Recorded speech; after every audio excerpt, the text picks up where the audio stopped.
ল'ৰা যে আজি ৰূপটো দেখা পালোঁ তাৰ বাবে মানে কি নিজকে গৌৰৱ অনুভৱ কৰিছোঁ। যিয়ে নহওক ৰঙাপাৰা আঞ্চলিক আজি সাধাৰণ সভাত কিমানখিনি ল'ৰা উপস্থিত হৈছে, কিন্তু ইয়াতে কিছুমান কথা আছে হয়তো চাগে ইয়াতকৈ বেছি বৰ্জেছ হিচাপে আমি নেক্সট পিৰিয়ডৰ লাষ্ট টাইমত কৰিছিলোঁ নেকি সাধাৰণ সভা,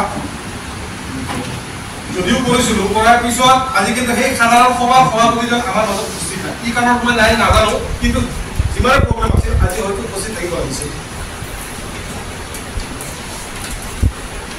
এই কমিটিখনৰ কেইজনমান মেম্বাৰ ইয়াত উপস্থিত আছে সেইটো মই ভালকৈ নাজানো। আমাৰ এই পিছপৰা নিচলা দৰিদ্ৰ দুখীয়া মানুহৰ যি জাতিটো সকলো ৰাজনৈতিক দলে সদায় এটা বেয়া চকুৰে চাই আহিছে, ৰাজনৈতিক ভোট বেংক হিচাপে ব্যৱহাৰ কৰি আহিছে। আমি সেইটো গুৰুত্ব নিদি আমি শিক্ষাত গুৰুত্ব দিব লাগিব। মই ভাবোঁ যে ৰঙাপাৰা আঞ্চলিকৰ যিখন কমিটি হ'ব, এই কমিটিখনে এই বৃহত্তৰ অঞ্চলৰ বিভিন্ন সমস্যা লৈ পেলাই আপোনালোকে মাত মাতিব। মই ভাবোঁ যে অসমৰ ভিতৰত শোণিতপুৰ জিলাৰ ভিতৰত সৰ্বশ্ৰেষ্ঠ আঞ্চলিক হিচাপে পৰিগণিত হওক তাৰে আশা ৰাখিছোঁ। সকলোৰে সহায় সহযোগিতা দুৱা আশীৰ্বাদ কামনা কৰি মোৰ বক্তব্য ইয়াতে সামৰিছোঁ। ধন্যবাদ। জয় অসম। আমচুদিন্দাবাদ। ফৰ এক্সাম্পল, মই ফাইজুলৰ নামটো সভাপতিৰ কাৰণে প্ৰস্তাৱ কৰিছোঁ।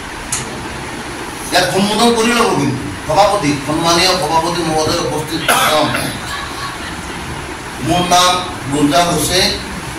মই ফাইজুল আহমদৰ নামটো ৰঙাপাৰা আঞ্চলিক কমিটিৰ সভাপতিৰ কাৰণে প্ৰস্তাৱ আগবঢ়াইছোঁ। তাৰপিছত ঠিক আছে, সভাপতিটো এইটো ছিষ্টেমত থাকিব, সাধাৰণ সম্পাদকৰ ক্ষেত্ৰতো এইটো ছিষ্টেমে থাকিব। তাৰপিছত আমি পৰ্যায়ক্ৰমে আলোচনা কৰি যদি এজন আহে তেতিয়াহ'লে প্ৰস্তাৱতে হৈ যাব, আৰু এজনতকৈ বেছি আহে, দুজন আহে, তেতিয়াহ'লে আমি ছোৱালী দিয়া নহ'ব। সেই কামবিলাক কৰক। আজি এই স্কুলত ধৰি লওক 200 ল'ৰা ছোৱালী আছে, 200 ল'ৰা ছোৱালী এগেইনষ্টত শিক্ষক কেইজন থাকিব লাগে? ধৰি লওক 6জন বা 7জন শিক্ষক থাকিব লাগে, তাত 2জন শিক্ষক আছে। সংগঠনৰ কাম কি? সংগঠনে এই কামটো কৰিব লাগিব যে 200 ল'ৰা ছোৱালী এগেইনষ্টত 7জন শিক্ষক থাকিব লাগে, কিন্তু 2জন শিক্ষকে পঢ়া শুনা কৰাই আছে। আমাৰ 2জন শিক্ষক নহ'ব, ডিচিক লগ ধৰক, যি আপোনাৰ এছআই আছে এছআই লগ ধৰক, বিঅক লগ ধৰক, লগ ধৰি পেলাই আমি কি কৰিব লাগিব যে আমাৰ এইখন সোণাবিল স্কুলখনত এল পি স্কুলত 200 ল'ৰা ছোৱালী আছে, পিছপৰা অঞ্চল আমাৰ, তাতে আপোনালোকে 2জন শিক্ষক দিছে, আমাৰ 6জন শিক্ষক লাগিব। বহি যাওক ধৰ্ণাত, স্কুল পোষ্ট কৰি পেলাই ধৰ্ণাত বহি যাওক, বিহু অফিচৰ সন্মুখত বহি যাওক, আমি আছোঁ আপোনালোকৰ লগত। সেই কামবিলাক আমি কৰিব লাগিব। কোনোবা কোনোবা বিপদত পৰিছে গাঁৱত, আপোনাক মাতিছে, আপোনালোকে যাব সহযোগ কৰি দিব। সেই কামবিলাক আছেই, কিন্তু সংগঠনৰ আমাৰ কাম কি? মেইন কাম কি? মেইন কাম এই স্কুলৰ ক্ষেত্ৰত কাম গুৰুত্ব দিয়া। আমাৰ সমাজত কিন্তু বিশেষকৈ মিয়া মানুহত বিশেষকৈ চাব আপোনালোকে, ইয়াততো আদিবাসী বহুত মানুহ আছে, চুৰ কেইটা পাব, কিন্তু মিয়া মানুহত বহুত চুৰ হৈ আছে। ক'ব নালাগে, এইটো ভিতৰুৱা কথা কৈ আছোঁ।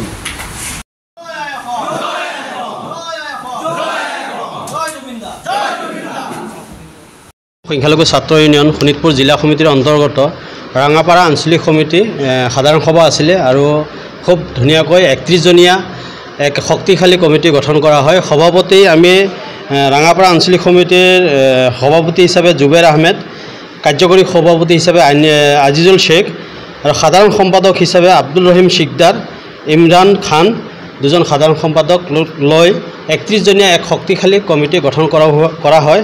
আৰু বিশেষকৈ আজি মই জিলা সভাপতি হিচাপে আজি এই সাধাৰণ সভাত উপস্থিত থাকি মই সঁচাকৈ ভাল লাগিছে।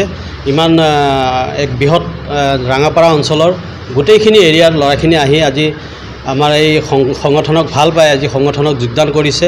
লগতে আশা কৰিছোঁ এই ৰঙাপাৰা অঞ্চলৰ সংখ্যালঘু সমাজৰ লগতে বিভিন্ন জাতি জনগোষ্ঠীৰ হৈ যিবোৰ সমস্যা আছে, সমস্যাৰ সন্মুখীন হৈ আগবাঢ়ি যাব। আমাৰ শিক্ষাৰ অধিকাৰ, বহুবিবাহ, বাল্য বিবাহ, জনসংখ্যা বৃদ্ধি ৰোধ, আজি শিক্ষাৰ যিবিলাক অধিকাৰ আছে, শিশু শ্ৰমিকৰ পৰা আদি কৰি বিভিন্ন সমস্যাৰ যি জৰ্জৰিত হৈ আছে আমাৰ সংখ্যালঘু সমাজ, এই সমস্যাসমূহ সমাজৰ মাজত যিবিলাক অসামাজিক কামবিলাক চলি আছে ড্ৰাগছ মদ জুৱা ভাং আজি এইবিলাক নিৰ্মূল কৰাৰ কাৰণে আজি এই ৰাঙাপাৰা আঞ্চলিক সমিতিয়ে খুব ধুনীয়াকৈ কাম কৰি যাব বুলি মই আশাবাদী আৰু মই ৰাঙাপাৰা আঞ্চলিকৰ সভাপতি প্ৰমুখে সমূহ বিষয়ববীয়াক আজি মই অভিনন্দন জনাইছোঁ, ধন্যবাদ জনাইছোঁ। তেখেতসকলে ইমান ধুনীয়াকৈ আয়োজন কৰিছে, ইমান ধুনীয়াকৈ এক শক্তিশালী কমিটি গঠন কৰাত যি সহায় সহযোগিতা কৰিছে, মই শোণিতপুৰ জিলা অঞ্চলৰ ফালৰ পৰা তেখেতক ধন্যবাদ আৰু কৃতজ্ঞতা জনাইছোঁ।